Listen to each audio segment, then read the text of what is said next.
인천광역시 블렌디드 러닝 학습자료 사회 5학년 2학기를 시작하겠습니다. 오늘은 사회 5학년 2학기 2단원 사회의 새로운 변화와 오늘날의 우리 중에서 2단원 일제의 침략과 광복을 위한 노력을 공부하겠습니다. 다음 풍자 그림을 보고 물음에 답해 봅시다.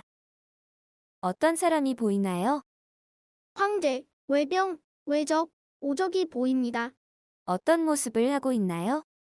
황제는 화가 나 있고 외병은 칼을 들고 위협합니다. 오적은 서명을 하고 있고 외적은 비웃고 있습니다. 어떤 글귀가 써 있나요? 한일 조약할 때 모양, 일본이 한항을 위협하여 조약을 늑정이라는 글귀가 써 있습니다. 어떤 상황을 풍자한 그림일까요? 을사늑약 체결 상황을 풍자한 그림인 것 같습니다. 을사늑약의 체결 과정 알아보기. 대한제국은 서양의 나라들과 외교 활동을 하여 자주권을 지키기 위해 노력했다. 그러나 대한제국은 러시아와의 전쟁에서 승리한 일제의 간섭을 점점 더 많이 받게 되었다. 고종이 완강히 거부했음에도 일제의 특사로 대한제국에 온 이토 히로부미는 궁궐을 포위한 상태에서 외교권을 빼앗는 조약을 강제로 체결했다. 고종은 일산늑약이 무효임을 국제사회에 알리고자 노력했으나 성과를 거두지 못했다. 이후 일제는 고종을 강제로 물러나게 하고 대한제국의 군대도 해산했다.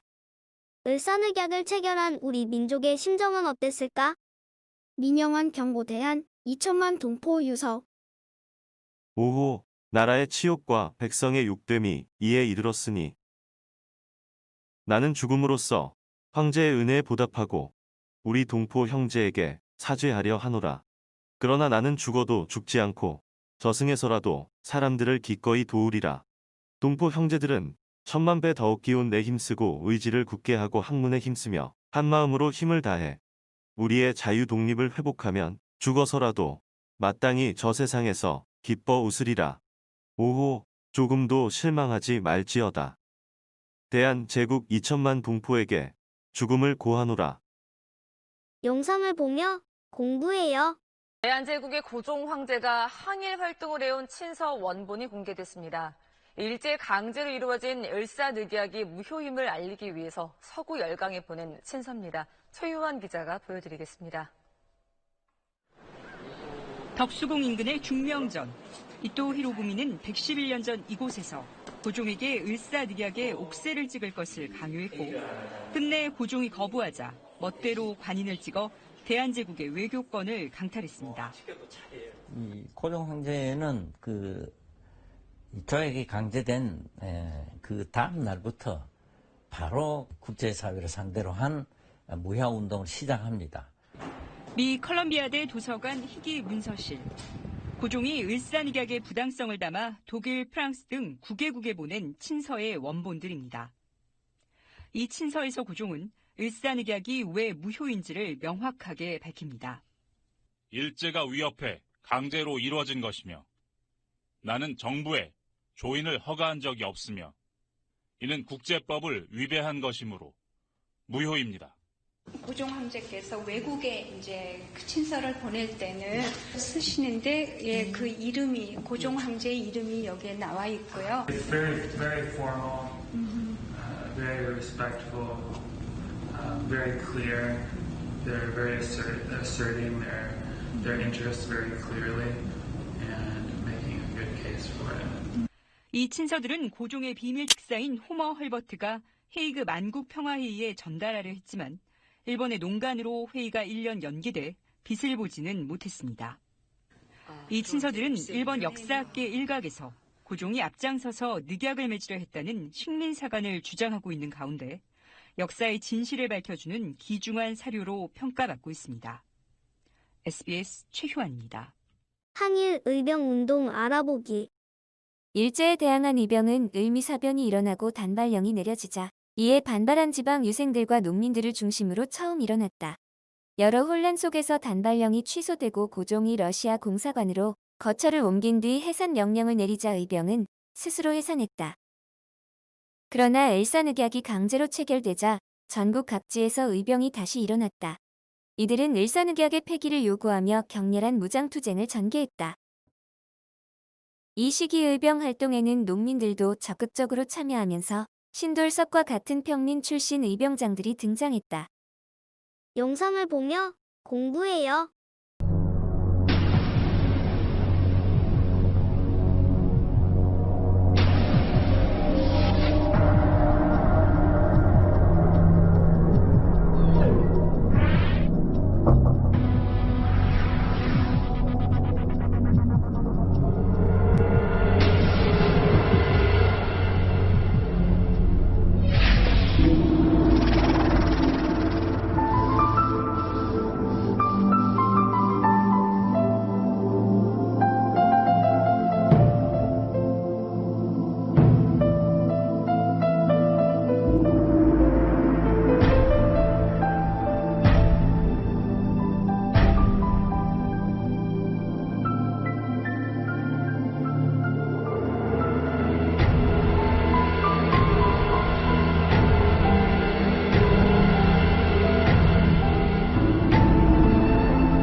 신돌석이 이끌었던 의병부대는 강원도, 경상도, 충청도를 중심으로 일본군을 무찔렀다.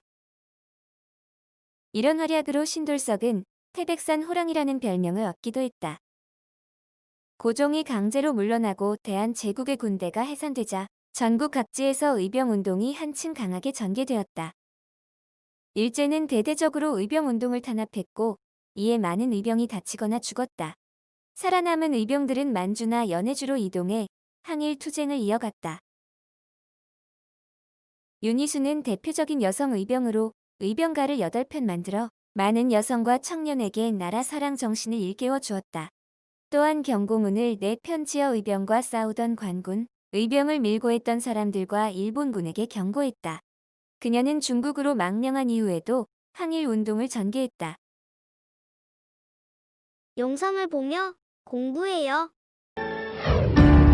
의병이란 국가가 외적의 침입으로 위급할 때 자발적으로 이에 대항하여 싸우는 구국 민병을 말한다. 1895년 경복궁 삼국 간섭으로 조선에서의 입지가 좁아진 일본은 조선의 국무인 명성황후를 시해한다. 이 사건이 바로 을미사변이다. 그리고 단발령. 이 두 사건을 계기로 항일 의병의 첫 불씨를 지핀 을미의병이 일어난다. 대부분 유생 출신인 의병장들 중 유독 돋보이는 인물이 있었으니 그가 바로 평민 출신 의병장 태백산 호랑이 신돌석이었다. 신돌석은 1896년 19세 나이에 고향인 경북 영해에서 첫 의병을 일으킨다. 타고난 용기와 담력으로 일본군과 대적할 때마다 큰 승리를 이끄는 신돌석. 그러나 신돌석은 병력과 화력의 열세를 절감하고 훗날을 기약한다. 이후 신돌석은 10여 년 동안 전국 각지를 다니며 동지들을 구하고 재기할 수 있는 준비를 한다. 1905년 너엘 전쟁에서 승리한 일본은 을사늑약을 체결, 우리의 외교권을 강탈하고 통감부를 설치한다. 이에 대항하여 전국 각지에서 항일 의병이 또다시 봉기하는데 춘청도의 민종식, 전라도의 최육현 등이 일어나 일본에 맞선다. 이것이 바로 을사의병이다. 1906년 3월 신돌석 역시 경북 영에서 활빈당으로 활동하던 300여 명의 농민들을 모아 의병 운동을 일으킨다. 그 후 여러 지방의 의병을 모집하는 경문을 띄우는데 그의 명성을 듣고 찾아온 이들로 신돌석의 의병 부대는 3천여 명으로 커진다. 영해 부근에 주둔한 일본군을 격파하고 경상도 울진에 정박 중이던 일본 선박 9척까지 격침시킨다. 경상북도는 물론 강원도 삼척, 강릉, 심지어 정선과 원주 등 강원도의 내륙까지 곳곳에서 일본군을 물리친다. 신돌석은 지리를 잘 알고 있는 이점을 활용하여 부대를 몇 개의 소부대 단위로 편성하고 상간 벽지에서 동시다발로 유격 전술을 통해 일본군이 두려움에 떨게 하는데 그렇게 생긴 그의 별명이 바로 태백산 호랑이. 1907년 농민들의 도움을 받아 일진회 등 친일 세력들을 처단하고 일본군 헌병 분파소와 관악까지 불태우며 기세를 높인다. 이후 1908년부터 영남 지역의 의변 전쟁을 주도해갔으며 민중뿐만 아니라 양방까지 폭넓은 지지를 얻는다. 그의 부대는 이동하면서 민폐를 끼치지 않는 것으로도 입소문이 나면서 해당 지역민으로부터 환영과 보호를 받을 수 있었다. 더 이상의 신돌석 부대의 활약을 지켜볼 수 없던 일본군은 신돌석의 의병 부대를 탄압하기 위한 대규모 작전을 펼친다. 하지만 신돌석은 지역민들의 협조와 상간 벽지에서의 뛰어난 전술을 통해 일본군에 대항한다. 결국 일제는 신돌석의 의병 부대를 진압하는 데 실패한다. 신돌석은 실로 출몰이 자유자재하여 용이하게 체포할 수가 없다. 1908년 겨울 그렇게 위풍당당하던 신돌석 부대는 전력 손실을 보충하고 다음해 봄에 다시 거병할 것을 도모하며 일시 해산한다. 그러던 어느 날 신돌석은 동지를 찾아다니던 중 김상렬이라는 옛 부하 집에 묵게 되는데 옛 부하는 술과 고기를 대접하고 신돌석이 얼큰하게 취하자 현상금에 눈이 멀어 그만 신돌석을 무참히 살해하고 만다. 1908년 11월 18일 31세의 신돌석 의병장은 큰 꿈을 가슴에 품고 순국하게 된다. 태백산 호랑이 신돌석.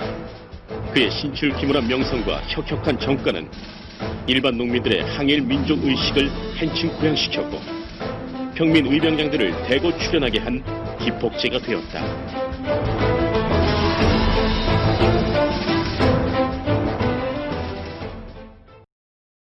의병들이 모두 함께 모여 일본군과 싸웠으면 어땠을까? 대한제국 군대가 일제에 의해 강제로 해산되자 군인들 일부는 의병에 참여했다. 의병들의 힘이 이전보다 커지자 의병 지도자들은 일제를 몰아내려면 전국의 의병들이 힘을 합쳐야 한다고 생각했다. 그 결과 이인영과 허위를 중심을 의병연합군인 13도 창의군이 만들어졌다. 그러나 이인영은 아버지의 사망 소식을 듣고 고향으로 돌아갔고 양반 유생 중심의 의병 지도자들이 평민 출신의 의병장들을 제외하면서 내부에 분열이 생겼으며 서울을 향해 싸우러 나아갈 때 일제가 강하게 저항해 전투에서 후퇴하면서 작전은 실패했다. 이를 서울 진공 작전이라고 한다. 이 작전은 전국의 의병 부대가 처음으로 함께 일제에 대항한 사건으로 이로써 나라를 되찾으려는 이들의 노력을 엿볼 수 있다. 일제의 침탈과 이에 저항한 항쟁의 역사. 영상을 보며 공부해요.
감사합니다.